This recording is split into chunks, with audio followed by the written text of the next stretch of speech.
Sæll Pétur,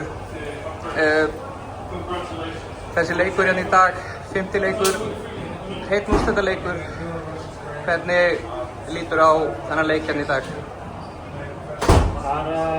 Tvö góð lið sem bara, það kom, það var bara leikur alveg annað til í restina þarna og þeir voru bara sterkari lausnum hana í fjórða leikurdag. Við skorum bara 8 stig í fjórða leikurdag, það er ekki gott hjá okkur.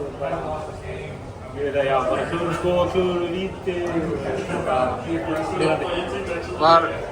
Fannst þér vera mikið stress í liðinu í fjórða leikluta, heldur að það hafi verið ástæðan eða? Nei, þetta gerist bara stundum. Þeir töfðu svona leik fyrra tímabilið sem þetta einhvern veginn fer allt í baki á sig einhvern veginn. Við vorum bara ekki með eins svör hana þetta restina í miður. En tímabilið í heild, hvernig lítur á það? Ég meina þið verðið deildarmeistarar og þið eru á góðu runni hérna.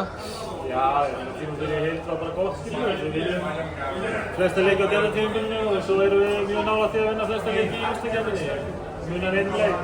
Það er bara mjög svekkjandi núna og erfitt að finna eitthvað jákvætt akkur á þessu augnablikki. Við vorum bara flottir og vorum bara að sjálfum okkur vestir að klára ekki annarkvort í síðasta leik eða nú í kvöld. Það er þessi klassíska sumarfrí spurningi, það er kannski ekkert að spyrja þig, þú ert ekkert að fara að flytja? Já, flottir erum við. Takk fyrir Pétur, gangið vel.